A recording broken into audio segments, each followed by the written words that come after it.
வணக்கம். இப்பதான் களை எடுத்துட்டு சாப்பிட்றோம்.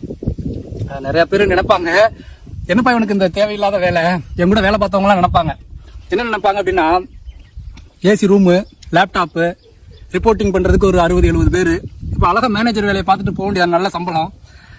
எதுக்கு இந்த வெயிலில் வந்து இப்படி களை எடுத்துட்டு இந்த செகதிக்குள்ள அப்படின்னு என் கூட வேலை பார்த்தவர்கள், எனக்கு கீழே வேலை பார்த்தவங்களாம் நினைப்பாங்க. ஆனாலும் எனக்கு தோணுச்சு, ஒரு 13 வருடங்கள் ஒரே இடத்துல வேலை பார்த்துட்டோம். அதே வேலை தான், நம்ம அந்த வாழ்க்கையை வாழ்ந்துட்டோம்.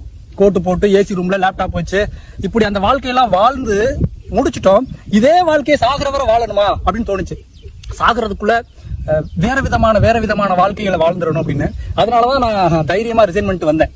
என்ன ஒண்ணு அப்படின்னா, அங்க இருக்கிறப்ப பொருளாதாரம் நிறைய ஈட்ட முடிஞ்சது, இப்ப ஈட்ட முடியல. ஆனா ஒரு மகிழ்ச்சி, ஒரு இப்படி பாருங்க, பச்சை பசேரென்று புல்வெளிகளை பார்த்துக்கிட்டே சாப்பிடக்கூடிய ஒரு வாய்ப்பு ஒரு 13 வருஷமா எனக்கு இல்லை. ஏன்னா எங்க அப்பா வந்து என்னை வரவிடலை. உன்னை இதுக்கு தான் படிக்க வச்சனா, இதுக்கு தான் கஷ்டப்பட்டு உன்னைய காலேஜ்ல போய் படிக்க வச்சேன் அப்படின்ட்டு அவருடைய கஷ்டங்களை சொல்லி நீ விட்டு வரவே கூடாது அப்படின்ட்டாரு. அதனால அவருடைய பேச்சை கேட்டுட்டு நம்ம 13 வருஷங்கள் பயணிக்க வேண்டியதாயிடுச்சு. நிறைய பேர் பாத்தீங்கன்னா, கருப்பு கவனி விதைச்சிங்களே நெல் என்னாச்சுன்னு நிறைய பேர் கேள்வி கேட்டாங்க. இன்ஸ்டாகிராம், யூடியூப், ஃபேஸ்புக் எல்லாத்துலயும் நல்லா விளைஞ்சிருக்குங்க கருப்பு கவனி நெல். எங்கப்பா உங்களுடைய பச்சை சட்டையை காணும், பச்சை சட்டை இல்லாம வீடியோ போடுறேன் அப்படின்னா, நம்ம இங்க வேலை பார்க்க வந்திருக்கோம், களை எடுக்க வந்திருக்கோம். இப்போ நம்ம யூனிஃபார்ம் போட முடியாது. கருப்பு கவனி நெல் பாத்தீங்கன்னா இதெல்லாம் கலக்க இருக்கணும். பாத்தீங்களா இவ்வளவு கலக்க இருக்கணும். பாத்தீங்கன்னா தூர் வந்து கருப்பா இருக்கும். இப்படி இருந்ததுன்னா தான் கருப்பு கவனி நெல்.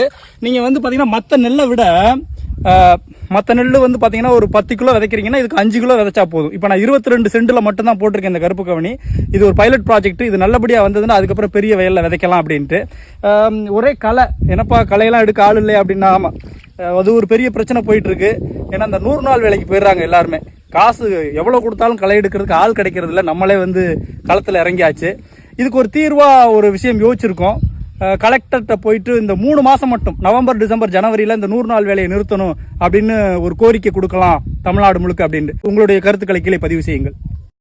கருப்பு கவனிங்க நம்ம விதைச்சது வந்து விளைஞ்சிருக்கு. பாத்தீங்கன்னா என்னோட ஹைட்டுக்கு வந்திருக்கு. 5 அடிக்கு மேல வளரும் போல. 5 அடி, கரெக்டா 5 அடி. இது வந்து 150 நாள்.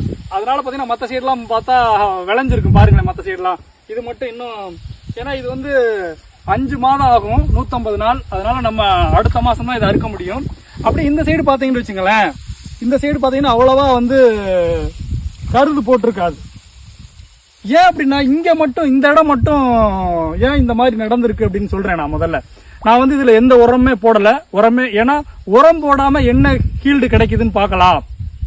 ஏன்னா உரம் போட்டோம்னா அத்தனை மூட்டை வரும், இத்தனை மூட்டை வரும். இந்த வருஷம் தான் முதல் வருஷம் ஒரு 22 சென்ட்ல தான் போட்டிருக்கேன் கொஞ்சமா. இது வந்து பைலட் ப்ராஜெக்ட் மாதிரி, வருதா வரலையா எப்படி எல்லாம் அனுபவம் வேணும் இல்லையா. அதனால இப்ப பாத்தீங்கன்னா நம்ம மற்ற நெல்லு மாதிரி தான் விதைச்சு விட்டோம், களை எடுத்தோம், உரம் மட்டும் போடல. சோ ஆனா உரம் போட்டிருக்கலாம், இயற்கை உரம் போட்டிருக்கலாம்னு தோணுது. ஏன்னா இங்க பாருங்க, இந்த இடம் நல்லா விளைஞ்சிருக்கு. ஏன் இந்த இடம் விளைஞ்சிருக்குன்னா, இந்த இடம் மட்டும் எல்லாமே இந்த இடத்துல வந்து பாத்தீங்கன்னா ஒரு மரம் ஒண்ணு இருந்தது. அந்த மரத்தை வெட்டி அதனுடைய இலை தலைகள்லாம் போட்டு எங்க அப்பா வந்து கொளுத்தி விட்டாரு. அது சாம்பல் ஆயிடுச்சு. இந்த சாம்பல் கிடந்த இடம் மட்டும் பாத்தீங்கன்னா நல்லா வளர்ந்துருக்கு, நல்லா பாத்தீங்கன்னா புதியாகி நல்லா பறிஞ்சிருக்கு எல்லாமே. அப்ப இந்த சாம்பல் சத்து இயற்கையாக இங்க உரம் இருந்திருக்கு. அப்ப நம்ம என்ன பண்ணணும்னா, இந்த வருடம் உரம் இல்லாமல் எத்தனை மூட்டை வருதுன்னு பார்ப்போம். அடுத்த வருடம் இயற்கை உரம் போடுவோம். மீன் அமிலம் இருக்கு, அதுக்கப்புறம் பாத்தீங்கன்னா நண்டமிலம்லாம் எப்படி செய்யறதுன்றத நான் சொல்றேன். ஏன்னா நண்டுல வந்து பாத்தீங்கன்னா ஓட்டுல சுண்ணாம்பு சத்து இருக்கு. அப்புறம் வந்து பாத்தீங்கன்னா முட்டை ஓடு இருக்கு இல்லையா, முட்டை ஓடு வறுவல் உரம், இப்படி நிறைய இயற்கை உரங்கள். மோர் அமிலம் இருக்கு, மோர் உரமா நம்ம இங்க பயன்படுத்தலாம். இதுகள் எல்லாம் இப்படி அடுத்த வருடம் நாம இயற்கை உரங்களை பயன்படுத்தி எத்தனை மூட்டை வருதுன்னு பார்க்க போறோம் இல்லையா. அதுக்காக தான் இந்த வருஷம் எந்த உரமும் போடல. ஸோ இங்கிட்ட நல்லா வந்திருக்கு கருப்பு கவனி. இன்னும் ஒரு 50 நாள்ல அறுத்தரலாம். மற்றவங்களாம் அறுவடை செஞ்சதுக்கு பிறகு நம்ம 1 மாசம் கழிச்சு தான் அறுவடை செய்ய முடியும் இந்த நெல்லை. மிக்க மகிழ்ச்சியா இருக்கு பாக்குறதுக்கு. என்னுடைய கருப்பு கவனி எப்படி இருக்குன்னு நிறைய பேர் ஆர்வமாக கேட்டாங்க. பாருங்க, நல்லா விளைஞ்சிருக்கு. உரமே போடாமல் விளைய வச்சிருக்கேன். நிறைய பேர் கூட சொன்னாங்க, இந்த பொதி வந்து பறிகிற சமயத்தில் வந்து பார்த்தீங்கன்னா கல்லுப்பு போடுங்க அப்படின்னு. அது கூட போடலை. ஏன்னா இன்னொருத்தர் சொன்னார், கல்லுப்பும் போடாதீங்க, போட்டிங்கன்னா உங்களுடைய நிலமெல்லாம் பார்த்தீங்கன்னா ஒவ்வொரு ஆகிடும், அந்த உப்பு படிஞ்சு கல் உப்பும் போடாதீங்கன்னு சொல்லிட்டாங்க. அதனால் ஒரு உரம் கூட போடலை. நல்லா பால் பிடிச்சிருக்கு. வயல் முழுக்க நல்லா பறிஞ்சிருக்கு. இன்னும் ஒரு 30 நாளில் நம்ம அறுவடை செஞ்சிடலாம். கைக்கிட்ட தான் நம்ம அறுவடை செய்ய போகிறோம். ஏன்னா சுற்றி எல்லா வயலையும் அறுத்துட்டாங்க. நம்ம வயல் 1 மாதம் கழித்து அறுக்கிறதுனால கைக்கிட்ட அறுவடை பண்ணி யாரெல்லாம் கேட்டீர்களோ அவர்களுக்கு அனைவருக்கும் கருப்பு கவனி நெல்லை நான் தருகிறேன். இன்னும் ஒரு 20 to 30 நாட்கள் காத்திருங்கள். உங்களது அன்புக்கும் நன்றி, உங்களது பாராட்டுகளுக்கும் நன்றி. கருப்பு கவனி கருது ஓரளவுக்கு பாதி அறுத்து வச்சிருக்கேன். இன்னும் அறுத்துக்கிட்டு இருக்கேன். என்னப்பா ஒரு ஆளும் கிடந்து இந்த வெயில்ல அறுக்கிற அப்படின்னு கேக்குறீங்களா? வாங்க சாப்பிட்டுக்கிட்டே சொல்லலாம். ஏன் ஒரு ஆளு அறுத்துட்டு இருக்கேன் இந்த கருப்பு கவனி நெல்லை அப்படின்னு சொல்லிட்டு. என்ன சாப்பாடு அப்படின்னா, இந்த வெயிலுக்கு என்ன சாப்பிடலாம் அப்படின்றதுதான் கேள்வி. வாங்க. கேப்ப கூழு, தயிர் அப்படியே கரைச்சி எடுத்துட்டு வந்தாச்சு. மிகப்பெரிய குளிர்ச்சி. சின்ன வெங்காயம், அதுக்கு தான் சின்ன வெங்காயம். நம்ம எல்லா உணவுகளுமே சாப்பிடலாம். இது சும்மா வீடியோ போடுறதுக்காக கொண்டு வந்திருக்கேன் அப்படின்றதெல்லாம் இல்லை. வெயில் காலங்களில் நம்ம முன்னோர்கள் சாப்பிட்ட உணவுகள் எல்லாம் சாப்பிட்றதுல ஒன்றும் தப்பு இல்லை. அருமையான காற்று, நல்ல வெயிலாக இருந்தால் கூட நல்லா காற்று வீசுது சில்லு சில்லு சில்லுன்னு. இந்த வயலை அறுக்கிறதுக்கு மொத்தம் 7 பேர் வேணும். ஒரே நாளில் அறுக்கிறதுக்கு 7 பேருக்கு 7000 ரூபா ஆகும். என்ன சொல்றீங்க அப்படின்னா, ஒரு ஆளுக்கு இப்ப 800 ரூபா சம்பளம். ஆம்பளைங்களை கூப்பிட்டோம்னா கண்டிப்பா டாஸ்மார்க்ல வாங்குறது இல்லாம இங்க யாரும் வேலை பார்க்கறது இல்லை ஆம்பளைங்க. சாப்பாடு எல்லாமே சேர்த்தா ஒரு ஆளுக்கு 1000 ரூபா வந்துடும். இது எல்லாத்துக்குமே தெரியும். அப்ப 7 பேர் ஆகும். 7000 ரூபா இந்த வயலை அறுக்க செலவு பண்ணா மட்டும்தான் இதை அறுத்து நம்ம வீட்டுக்கு கொண்டு போய் சேர்க்க முடியும்.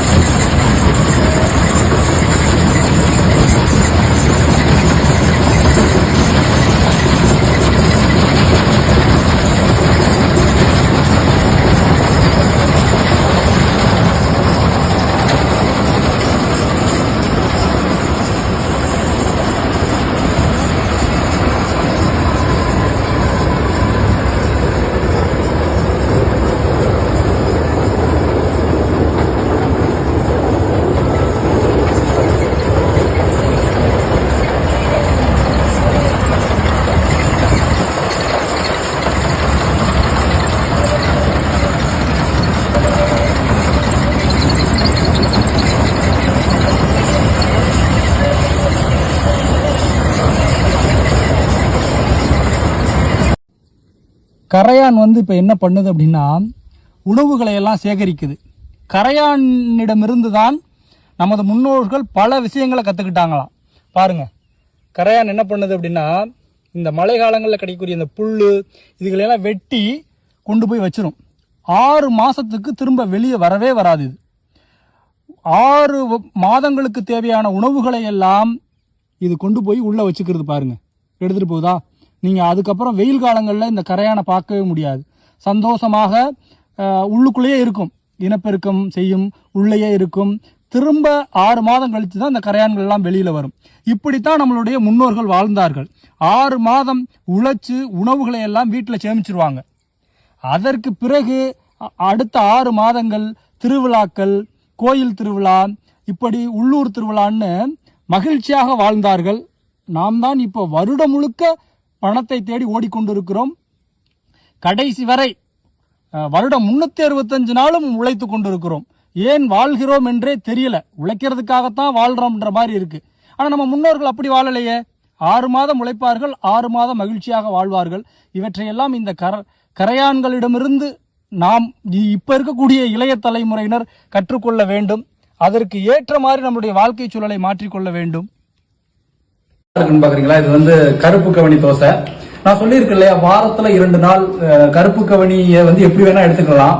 இப்ப நீங்க இதை பார்த்திருப்பீங்க, ரைஸ் மில்ல அரைச்சு. ரொம்ப இதுக்காக நீங்க மெனக்கட வேண்டாம்.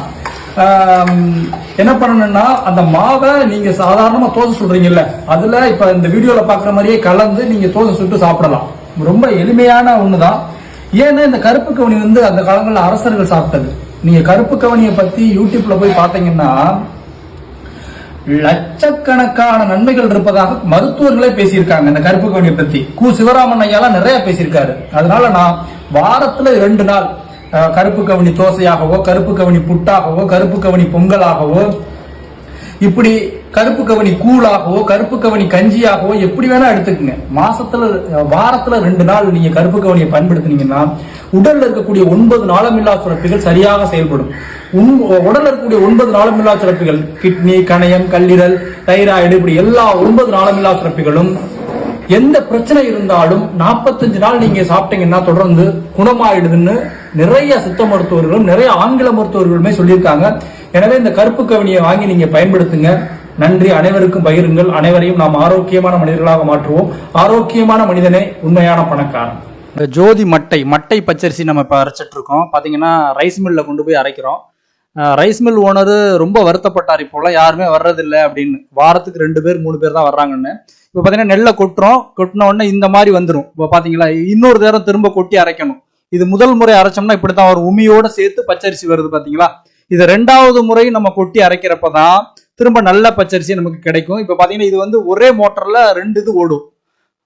இப்ப திரும்ப நம்ம அதை கொட்டுறோம். அரைச்ச அரிசி என்ன பண்றோம், திரும்ப கொட்டி அரைக்கிறப்ப இப்ப பாருங்க அரிசி வந்து பாத்தீங்கன்னா நல்லா அந்த உமிலாம் இல்லாம வரும்.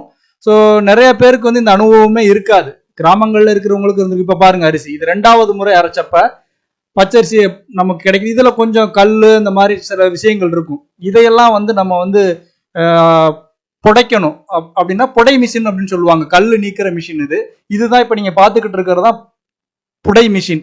நம்ம வயசானவங்களாம் பார்த்தீங்கன்னா ஒரு சொலகை வச்சு புடைப்பாங்க இல்லையா, அந்த மெத்தடில் ஒரு மிஷின் பண்ணியிருப்பாங்க. இது ரொம்ப நாளைக்கு முன்னாடியே வந்துருச்சு. இப்போ இதில் என்ன ஆகும்னா கல் எல்லாமே ஒதுங்கி பச்சரிசி வந்து பார்த்தீங்கன்னா நம்ம சமைக்கிறதுக்கு ஏற்ற மாதிரியான பச்சரிசி ரெடியாக கிடைச்சிரும். இதுதான் கல்லை நீக்கக்கூடியது புடை மிஷின். இதில் 2 சல்லடை இருக்கும். மேலே பெரிய கல் போயிடும், அதுக்கு கீழே ஒரு சல்லடை இருக்கும், அதில் சின்ன கல் எல்லாமே போயிட்டு அரிசி மட்டும்தான் வந்து விழும். வணக்கம். படத்தை பார்த்துருப்பீங்க நீங்க தலைக்கு மேல. விவசாயிகள் இன்று பாதிக்கப்படுகிறார்கள். என்னப்பா இந்த படத்துக்கு விவசாயிக்கு என்ன சம்பந்தம் அப்படின்னா, அரசியல்வாதிகளுக்கும் அரசு அதிகாரிகளுக்கும் ஆளக்கூடியவர்களுக்கும் எனது தாழ்மையான வேண்டுகோள். இப்படி எல்லாம் நீங்க வந்து பாத்தீங்கன்னா கால்வாயில இந்த மாதிரி எல்லாம் காங்கிரீட் போட்டீங்கன்னா நிலத்தடி நீர் எப்படி போகும்? நிலத்தடி நீர் பாத்தீங்கன்னா ஓடுறப்ப தண்ணி அங்கு பூமிக்கு அடியில இறங்கி எல்லா பக்கமும் போகணும். அப்பதான் இந்த விவசாயிகளுடைய கிணற்று பாசனம், அந்த ஆழ்துளை பாசனத்துக்கு எல்லாம் நிலத்தடி நீர் கிடைக்கும். இல்லைன்னா கீழே போய்கிட்டே இருக்கும் நிலத்தடி நீர். எப்பவுமே கால்வாய சுத்தம் பண்ணி விட்டா போதும், தண்ணி அதுவா போகும். ஏனென்றால் நீங்க இந்த மாதிரி காங்கிரீட் போட்டா ஒரு சொட்டு தண்ணி கூட நிலத்தடி நீரா மாறாம நேர போய் கடலுக்கு போயிடும். இது வந்து எல்லாருக்கும் தெரிஞ்ச ஒண்ணுதான். சாதாரண ஒரு விவசாயிகளுக்கே தெரியுது. அரசு அதிகாரிகளுக்கும் அவர்களுக்கு ஆலோசனை வழங்கக்கூடிய IAS படிச்சிருக்கக்கூடிய மிகப்பெரிய வல்லுநர்களுக்கும் தெரியுமா என்னன்னு தெரியல. எதுக்கு தண்ணியை நேரடியா கடல்ல கொண்டு போய் விடுறீங்க? இந்த மாதிரி தவறுகள் செய்ய வேண்டாம். இத பத்தியான கருத்துக்கள் உங்களுக்கு இருந்தா கீழே கமெண்ட் பண்ணுங்க. அந்த கருத்துக்களையும் தெரிஞ்சுக்கலாம். ஏன்னா என்னுடைய கருத்து சரியா தவறான்னு தெரியணும் இல்லையா? என்னுடைய கருத்து சரி என்று நான் நினைக்கிறேன். உங்களது கருத்தை கமெண்ட் பண்ணுங்க. அனைவருக்கும் பகிருங்கள். நன்றி. ஏனென்றால் கருத்து மோதல் போதுதான் நல்ல ஒரு விடிவு பிறக்கும். என்னடா இது பேர் என்ன, தண்ணீர் பழத்தை வச்சு என்ன சொல்ல போறோம் அப்படின்னா, இப்போ ஒரு வீடியோ வந்தது இல்லையா, தண்ணீர் பழத்துல இன்ஜெக்ஷன் பண்ணி கெமிக்கல் யூஸ் பண்ணி இதை சிகப்பு கலர்ல மாத்துறாங்க, ரொம்ப இனிப்பா இருக்கிறதுக்கு இதுக்குள்ள இன்ஜெக்ட் பண்றாங்கன்னு.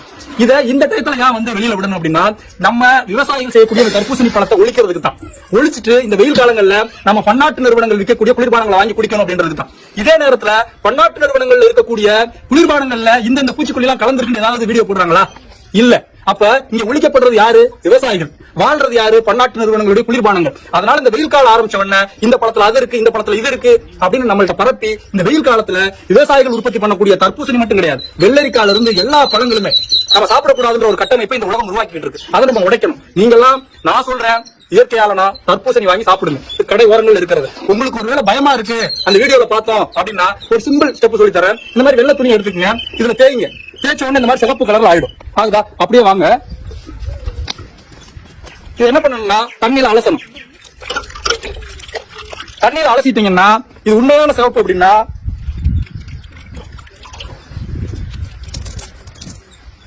அந்த சிவப்பு உடனே போயிடும். அப்படி போகாம இந்த சிவப்பு இதுல ஒட்டிக்கிச்சுன்னா அதுதான் கெமிக்கல். அதனால பழங்களை சாப்பிடுங்க. நான் இதை பன்னாட்டு நிறுவனங்களுடைய குளிர்பானத்திற்கு எதிராக போடல. என்னுடைய விவசாயிகளுடைய பழங்களை வாங்குறதுக்கு ஆள் இல்லாம போயிடக்கூடாதுன்னு போடுறேன். அனைவருக்கும் பகிருங்கள். ரொம்ப பார்க்கறதுக்கே மகிழ்ச்சியா இருக்கு இல்லையா? முதல் வெள்ளரி காய் பார்த்தீங்கன்னா முதல் வெள்ளரிக்காய் காய்ச்சிருக்கு. நம்ம இதை தான் பழமாக்கி விதைகள் எடுத்து நிறைய பேருக்கு அனுப்புவோம். ஒரு 3 மாதங்கள் காத்திருங்கள். நிறைய இனிமே தான் முளைக்கும். இப்போ தான் பிஞ்சுகள்லாம் விடுது. பார்த்தீங்கன்னா தொடர்ந்து மழை, அதனால பார்த்தீங்கன்னா ஒரு வெள்ளரி காயெல்லாம் பார்த்தீங்கன்னா அழுகிருச்சு அந்த தண்ணியிலே கிடந்து. நிறையா பூக்கள், வெள்ளரி பூக்கள். இதில் வந்து வெள்ளரி காய் பிடுங்குறோமோ இல்லையோ, நிறைய வெள்ளரி நாட்டு வெள்ளரி பழ விதைகளை முதல்ல உருவாக்கணுன்றது தான் என்னோட லட்சியம். இப்போதான் சின்ன சின்ன காய்கள்லாம் கிடக்கு. இது வந்து காய்களுக்காக போடப்பட்டதல்ல. இது வந்து பார்த்தீங்கன்னா 2வது காய். இதுவுமே நம்ம பழத்துக்கு தான் விட போகிறோம். நிறைய போட்டிருக்கோம். எல்லா புகழும் இயற்கைக்கே. அனைவருக்கும் பகிருங்கள். பார்த்தீங்கன்னா தர்பூசணி முதல் காயை பார்த்த உடனே மிகப்பெரிய சந்தோஷம். செடிகளை பார்க்கறத விட நம்ம அந்த காய் வந்ததுக்கு அப்புறம் ஒரு ஆனந்தம் இருக்கு பாத்தீங்களா, அது மிகப்பெரிய மகிழ்ச்சி. ஆனா இது என்னன்னா இந்த தர்பூசணி வந்து பாத்தீங்கன்னா இந்த கரம்ப மண்ணுல எல்லாம் வராது அப்படின்னாங்க. நம்ம மண்ணோட சேர்ந்து புரண்டு அதோட நம்ம வந்து மண்ணோட சேர்ந்து உழைக்கிறப்ப இது செம்மண்ல தான் வரும். நாங்க தர்பூசணி பொட்டல் மண்ணு களிமண்ல எல்லாம் வராதுன்னாங்க. ஆனா நான் வளர்த்து எடுத்துட்டேன் இந்த தர்பூசணி செடிகளை. பாத்தீங்கன்னா அங்கங்க பிஞ்சு இருக்கு, அங்கங்க பிஞ்சு விட்டுருக்கு. இப்பதான் சின்ன சின்னதா ஒரு பெரு மகிழ்ச்சி. இதுல இருந்து நான் என்ன தெரிஞ்சுக்கிட்டேன் அப்படின்னா, நாம வந்து மண்ணோட நிறைய நேரங்கள் வந்து செலவிடணும் மண்ணோட. அப்ப என்ன ஆகும்னா நமக்கே இயற்கை வந்து சொல்லி கொடுக்கும். இங்க ஒரு காய் இருக்கும், இந்த பாருங்க, இது உருண்டை தர்பூசணி. இப்படி நாம வந்து இயற்கையோடு ஒன்றி சேர சேர இயற்கை நமக்கு உதவுது. நிறைய விஷயங்கள்ல பாத்தீங்கன்னா இயற்கை எனக்கு கை கொடுத்துட்டு இருக்கு. நம்ம ட்ரைலாண்ட் மெத்தட்ல தண்ணி கிடக்கு, நீங்க பார்த்துருப்பீங்க. இந்த தண்ணீரை வச்சு தான் நம்ம எல்லாத்துக்கும் பயன்படுத்துறோம். இதை வாங்கலாமா வேணாமா அப்படின்ட்டு நீங்க இதை பார்த்தே தெரிஞ்சிருப்பீங்க. பனையிலேயே தொங்கிக்கிடுச்சு. உண்மையிலேயே வந்து இது ஒர்த்து இல்லைங்க. 3500 ரூபா கொடுத்து நம்ம வாங்குறோம். நிறைய வளையுது, அடிக்கடி நிறைய சிரமங்கள் இருக்கு. அப்படி இருந்தா கூட கஷ்டப்பட்டு ஒரு வழியா நாங்க என்ன பண்ணிட்டோம் அப்படின்னா நொங்கு வெட்டிட்டோம். அதை நீங்க கடைசியில பாப்பீங்க. ஆனா நம்ம அதுக்கு பதில் என்ன பண்ணலாம் அப்படின்னா, நம்ம 22 அடியில வந்து நம்ம மூங்கில் கம்பு ஏதாவது நெட்டா கிடைச்சதுன்னா வாங்கிக்கலாம். நம்ம விஞ்ஞானம் சொல்லிட்டு போறோம். இதை வந்து கரெக்டா பார்த்து அறுக்கணும். அறுக்கிறதுக்கு ரொம்ப சிரமமா இருக்கு.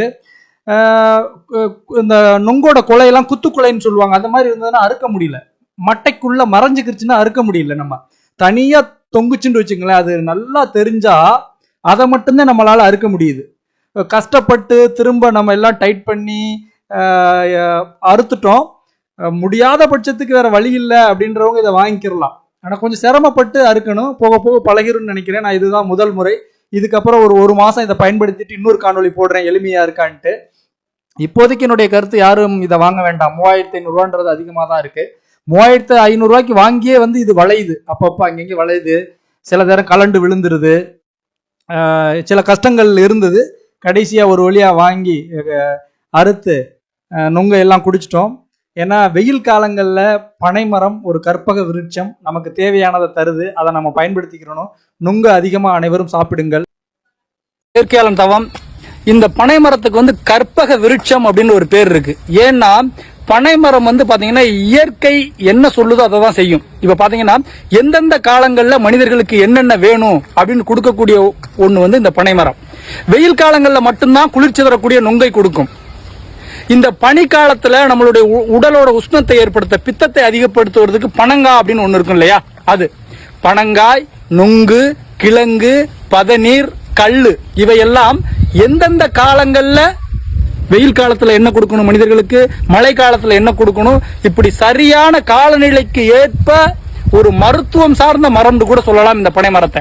அதுக்கு தான் இதுக்கு பேர் கற்பக விருட்சம் அப்படின்னு பேர் வச்சிருக்காங்க. இந்த மாதிரி மனிதர்களுக்கு இயற்கைக்கு தகுந்தாறு போல் மருத்துவத்தை தரக்கூடிய இந்த பனை மரத்தை நம்ம இப்ப வெட்டிக்கிட்டே இருக்கோம். அதனாலதான் இந்த பனைமரம் நமது தமிழ்நாட்டினுடைய தேசிய மரமாக கூட நம்ம கருதுறோம். அப்படி இருக்கும்போது இந்த பனைமரத்தை காக்க வேண்டியது நம்மளுடைய மிகப்பெரிய கடமை. பனைமரம் இன்னும் ஒரு 100 ஆண்டுகளுக்கு பிறகு மிகப்பெரிய பொக்கிஷமாக மாறும். அப்போது யாரிடமும் பனைமரம் இருக்காது. எனவே இப்போது கிராமத்தில் இருப்பவர்கள் பனைமரத்தை நட்டு எதிர்கால சந்ததியினருக்கு வழங்குங்கள். மிகப்பெரிய பணத்தை உற்பத்தி செய்யக்கூடிய ஒரு பொருளாக பனை மாறப்போகிறது இன்னும் 100 ஆண்டுகளில்.